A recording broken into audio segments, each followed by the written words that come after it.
Welcome back, everybody. Welcome back to the Canyon. Welcome back to... She's on her game today. Welcome back, everybody. This is the Canyon.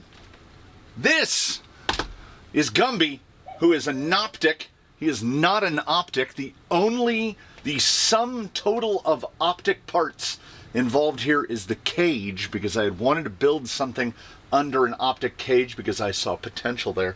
This and this is in J Concepts 2.2 LP megalithic, 5 1/4 inches tall. And the topic of the day is this, a ReVolt Slonski insert, 2-piece, and perhaps the best part, aside from fantastic print quality and reasonable prices, I must point out, when you order yourself a set of ReVolts, you get multiple infill grades of outers so that you can match them better to your vehicle. I want to say you'll get 4 inners and you'll get 6 outers. So like these are 3.6s. So you would get one side below and one side above in terms of firmness. And we've got this so that the outer basically can't escape from the inner. Why every insert isn't like that, I don't know. They will also, you can go through the whole process when you're ordering. You'll say, this is what it's for, this is what it weighs, this is the type, all that, and then they will adjust the infill accordingly. There is European as well as American distribution on ReVolt inserts now, so it is far easier for me to get them, as I am on the left coast, the best coast of the United States. ReVolt is from Belgium, which is might as well be Saturn. Basically, it's the shipping charges are crazy, is what it is. Crazy. Shipping to and from Europe is, you would think it was Saturn. They definitely have the tight fit on the beadlock ring, which is what you want, because we don't want these moving all over the place. This gentleman's name, if I didn't mention it, is Gumby. He is an optic, which is Mias 4-wheel steer capra offset capra axles under the cage, and then all of the trimming and work that went into getting him to fit together. These are basic run-of-the-mill Amazon 2.2s, and because these megalithics have been mounted before, he was previously fitted with a set of single-stage 3D printed inserts, which worked tremendously, to be fair, right up until they didn't. And the reason that they worked tremendously and then stopped doing so is that these are the inserts, and they're a little bit too soft for this guy. He comes in at right about 9 pounds with the inclusion of all the little lovely 3D printed bits, which I was fortunate enough to get off of Etsy before the print farms got shut down. If you don't know what I mean by that, it's that this is the full Knights Customs set here with the interior, the body panels. This is the carbon fiber reinforced panels as well. It's got the full motor in the back and the radiator and the interior and all the stuff. And when print farms were running at their peak, you order the blems off of those sites. The panels don't quite fit perfectly.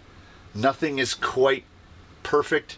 And because nothing is quite perfect, this full set of plastics, which came with a roof, which I can't use because then you can't see the blockheads properly, came with 2 different hoods, one for headlights, one for none, was $46 shipped. I believe 3D printing has its place, and I think this is 3D printing's place. More importantly, someone else doing it, not me. Do you want to print all of this? Do you have a printer that will print like at least has to be one of those bamboos, right? That will print 4 colors at the same time.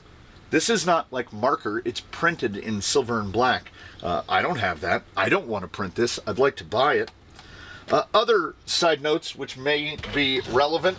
His name is Gumby because the cage was sent in from one of the Canyon faithful, as they had dyed it green, this green, and then changed their mind about building it. And when they dyed it, apparently, if the story is to be believed, and I don't know why it wouldn't be, their stove couldn't get the giant stock pot hot enough. Like, it couldn't get it to that rolling boil. So this plastic was in the pot for a long time. And as such, it turned it Gumby. All of the plastics have a significant amount of flex to them now. And I don't know,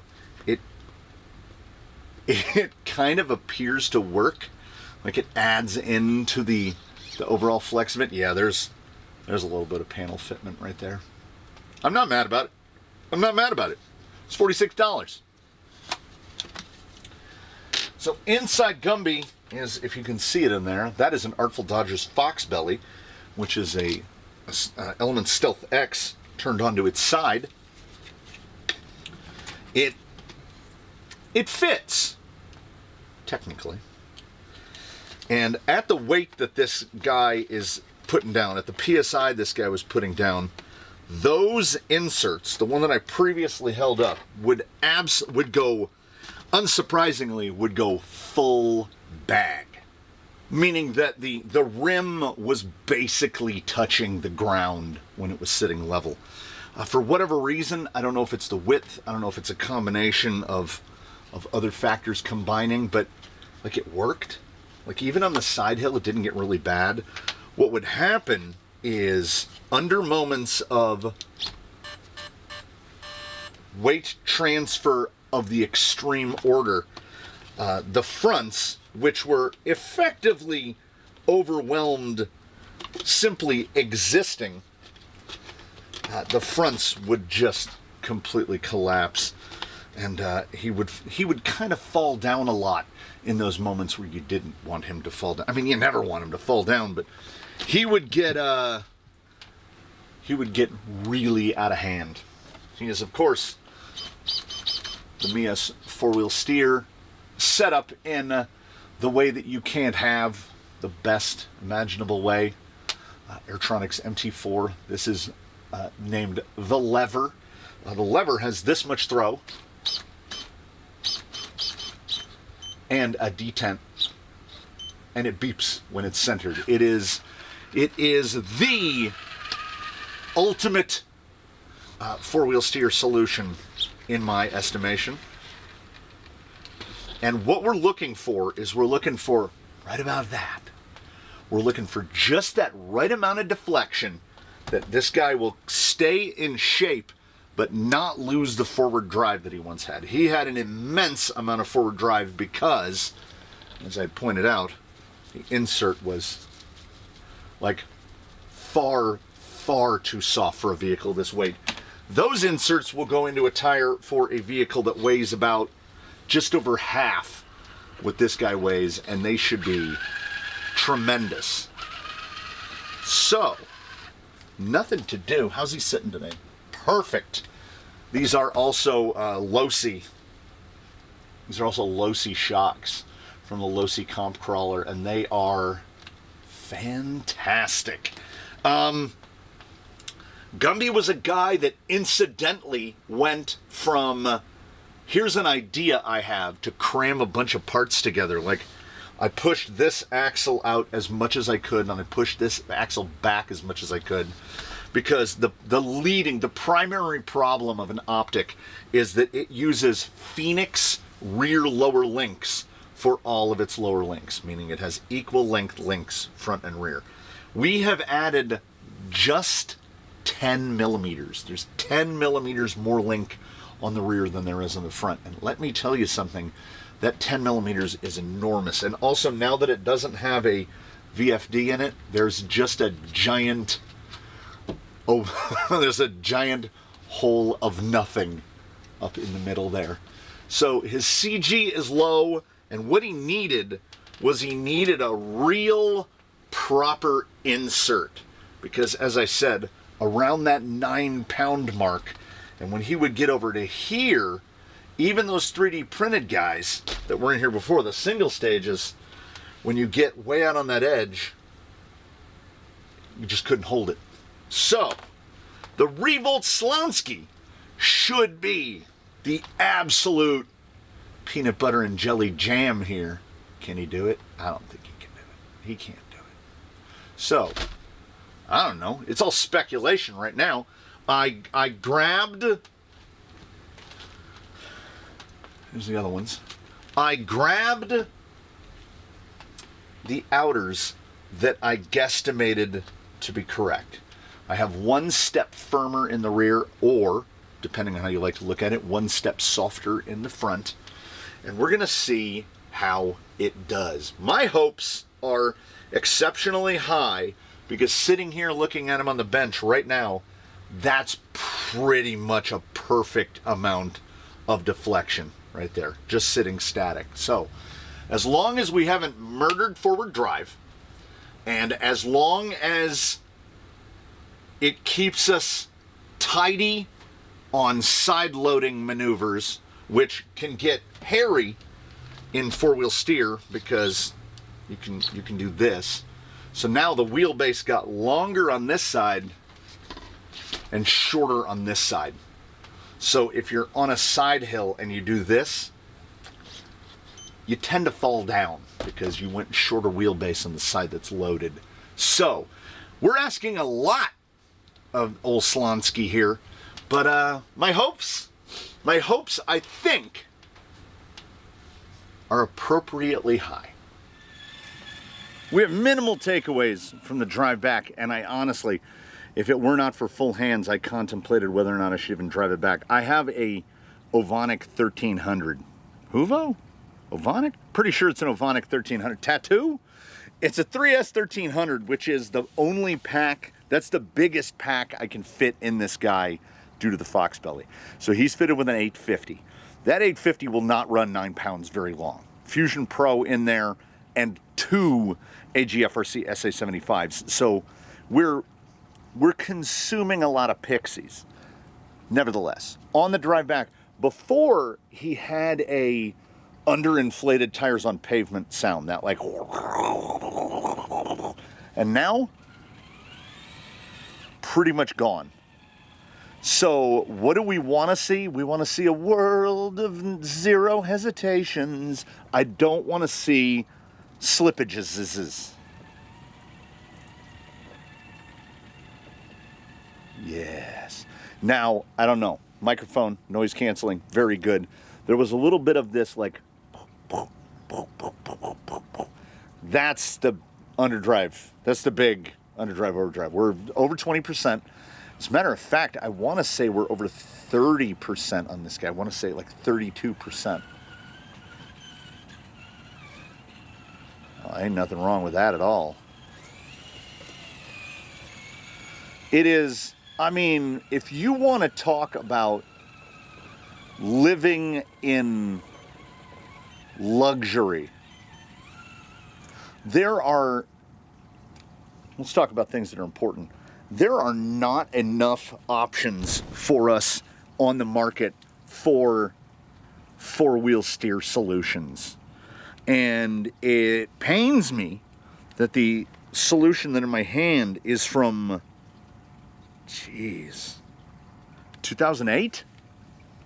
This thing's definitely a teenager, and nevertheless, one of the best trigger feel radios that there is, one of the best wheel tension radios. So far, I mean, it's very early, but so far, okay, I wanted to try no four-wheel steer there, just a straight punch. If there has been a reduction in overall forward drive, I don't really feel it, which means side hill is going to get significantly better. Once you start getting into the four-wheel steer of it,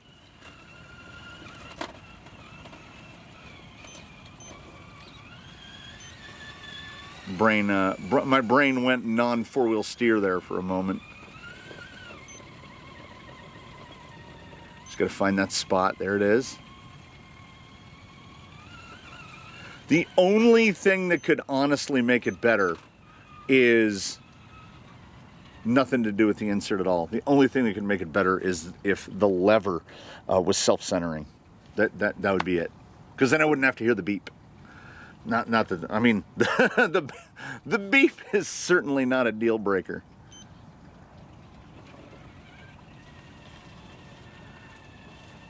I mean, this is how you get turning circle. I'll tell you that. Also, this is relevant. I went to what is effectively a much firmer insert compared to what was before, because before it was too soft. And you'll see, and you saw, possibly, I made no changes to springing. So we changed the primary suspension function of the vehicle and made no changes to the secondary suspension function of the vehicle. So the whole rig is more firm now. But we're at risk of the elusive net some good. It is also 27:55, and it is not yet 8 o'clock in the morning. So it's going to be a hot one today. It's going to be a real hot one. The rocks, though, the rocks should still be appropriately cool. To the rocks, it's early. I will tell you, the desert biome out here that is the canyon, you can come out here on a summer's day at, well, a summer's night. You can come out here at 11:30 at night and just feel the heat coming off the rocks like radiators. They stay hot until late into the evening, almost into the morning of the following day.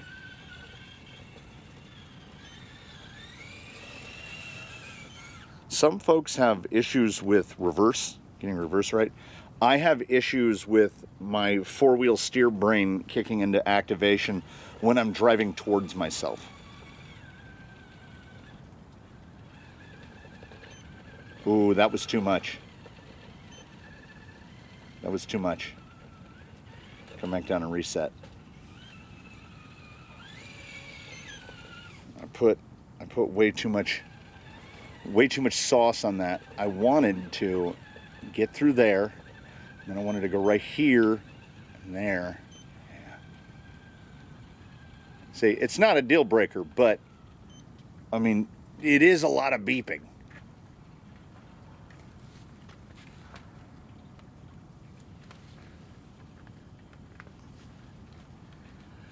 But we somehow endure. Swing it around the outside. Need a little more. I want to get in real tight right here. That's a tough spot. I wanted to see this tough spot right here. Get it. Get it. Right there. Yes. What do we want ultimately from an insert? We want pointy shooty. And realistically, the 3D printed insert is kind of it's kind of the ultimate solution, but it's not. There is absolutely no such thing as one size fits all at all. They need to be bespoke. That set of inserts was printed for this vehicle. And which means I have spoken in the past and will speak about now what I call the 95%. The 95% of the tuning of a vehicle takes place in the first couple weeks or a month. Chasing the other 5% might occupy the lifespan of the vehicle. It's even looking at the size of the fleet that I have now, it feels exceedingly rare to get one where you go, oh, absolutely done. So if you're in the pre-beginning, the beginning, or the middle of a build process, I would never suggest to anyone that they go out and spend $60 on 3D printed inserts. Don't do that yet. You want to get to that last 5%. The last 5% often makes itself known by, you have a line, and that line is something like the bane of your existence, and you can't get it. Like, it's doing all the other things. The rig is just behaving, or it's a companion. It's operating in such a way where you go, yes, we are anticipating one another's needs. And then you get to a certain point and something falls away. This is just often the way it happens.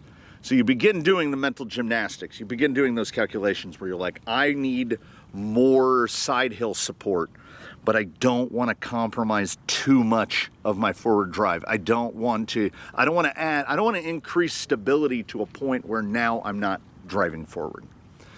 And if you haven't set that rig up to where you think you're sort of near finalized, what you can do is you can spend the money, and then what you've done is, if not all of it, a portion of that money gets deleted from your inventory, because you might put yourself in a position of, oh, these 3D printed inserts are crap. They don't work at all.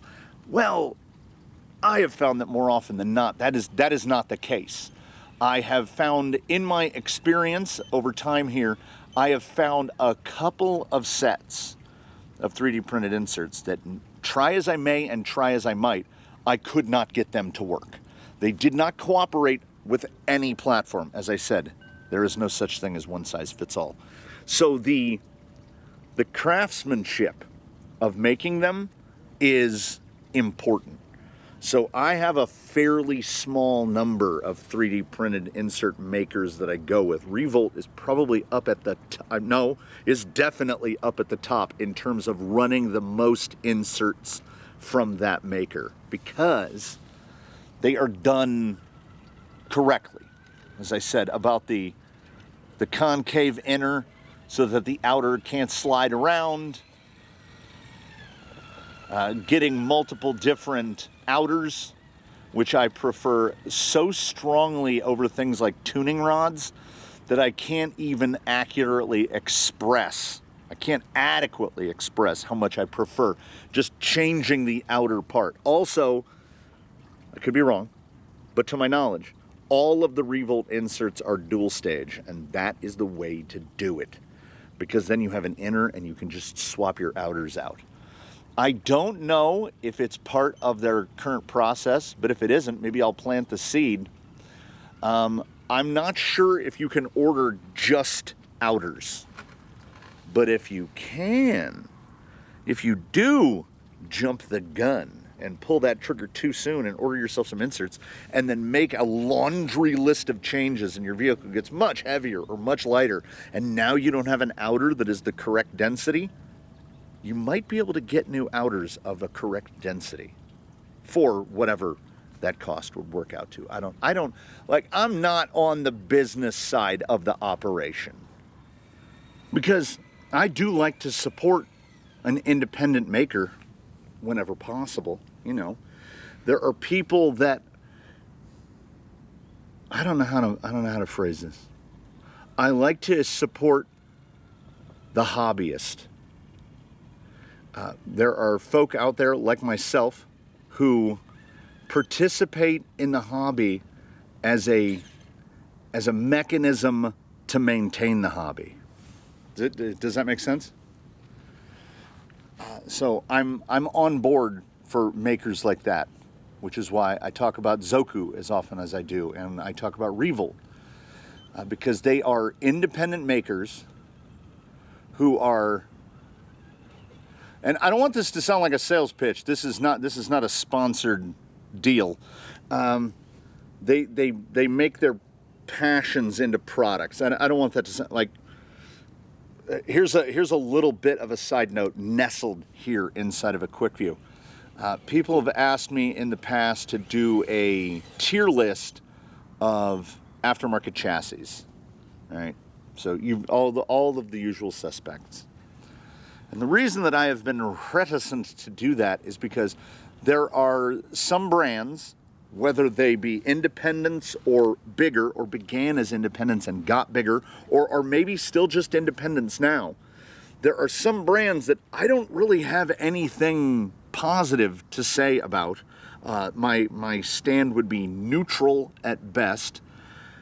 There are others that I have no experience with simply from a cost-based perspective, so I don't feel that I'm in the correct position to make statements on them, despite the fact that some of the pricing on things out there, like 3D printed inserts, like chassis setups, the prices are, before I could even reach for the lever, we got over. The prices are inexcusable. $60 for a set of inserts, of basically custom made inserts with different outers for it, is absolutely fine as far as I'm concerned. A set of Crawl Innovations foams will cost you the same, and they will be definitely more into a one-size-fits-all sort of operation. These are fantastic. They've been in a box on my bench for entirely too long, but things here get done when things here get done, and I am generally the most regretful for it, because these should have been in here several months ago, because they are, I'm not saying that the construction is exceptionally better than the 3D printed inserts that came out.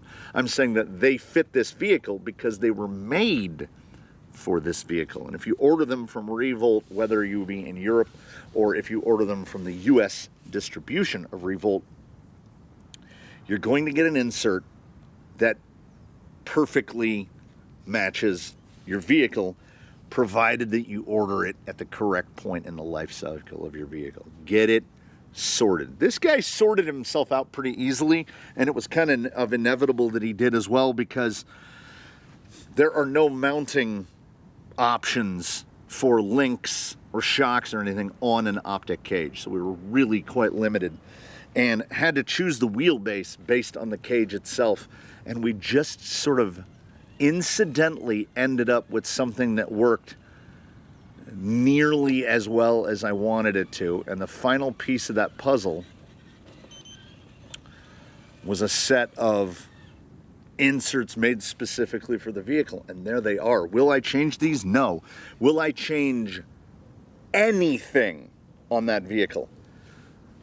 Odds are very low. I might. What I have been tinkering with is the spot where you can almost fit your fist in between the front links. I've been tinkering with a way of incorporating a battery solution right there amidships so that I can run something bigger than a 1300 or the 850 that's in there right now. But I have no issues with those ReVolt Slonskis whatsoever. They are, when you can get exactly the performance that you want. I mean, what is $60 in the grand scheme of things? Like, let me shuttle it, crab it. Oh, with the excellent use of the crab. These guys, these transcend pretty good or really good, because they are exactly what a 3D printed insert should be. Made for the thing that you're going to put them on. If you go to order a 3D printed insert and they don't ask you, how much does your vehicle weigh? What tire is this going to go in? All of those things, then you're going to get a substandard result, unless that dice roll comes out with you just about perfect. The only part that I can say is experience applied is I chose the density of outers, 3.2% for the front, 3.6% infill for the rear, and I see no problems here. We get right there. Not even using the four-wheel steer here. We'll just jostle it around with the front. Yeah. And if we use the four-wheel steer,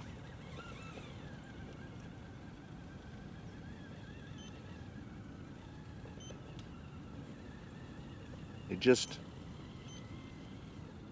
goes where you want it to go. ReVolt Slonski. And as I said, this is my fifth or sixth set of ReVolt inserts. Canyon certified. Canyon certified. 100%. These are fantastic. And they are that last little bit of percent of completing your rig out. And, as I mentioned, possibly you can get different outers so make them fit other tires. And if you're trafficking in J Concepts 2.2 LPs specifically, so the rupture, the tusk, I don't have the hold, the megalithic, the insert fitment will not be precisely perfect if you moved these into, say, a rupture. The rupture's a little bit fatter width-wise, but they'd still work. These will drop right into a tusk. The tusk and the megalithic are very nearly the same size on the inside, but there's a little more rounded to the shoulder. Well, here's the deal. That's an inevitability that we hope won't arise. But if you get them printed for your megalithics, you're just going to run your megalithics and nothing will convince you to change them. So there's no loss here, is basically what I'm going for. If you order them too early, I think you can get outers of different densities for a vehicle that is too heavy or too light for what you originally ordered them from. If you decide to go to a different tire, they will work. I mean, they'll certainly be better at most things than a single cell open stage or just a random dual stage. These are extraordinarily good, as I would completely expect. The side bite is right there. We get into that little tricky spot and we'll just position it over. You get it in the right spot and away it goes. And you know what else? Away we go. Thank you so much, everybody, for joining us here in the canyon for the conclusion of this quick view. We look forward to seeing you in the next one. And in between now and when we meet again, please one and all do your very best. Have a good one, everybody. Any questions, comments, or concerns, put them in the comments section below. Check us out at noon Pacific on Fridays for the live stream every week. Check us out on the Crawler Canyon Discord. Send me an email if you've just got a question. Links in the channel description. Thanks so much, everybody. I lied earlier. I said he has no future changes. We're going to try double BTA. We're going to swap out both of those SA75s for a pair of LP servos. Just because. Because when something is working right, if it don't need fixing, we got to get to work breaking it.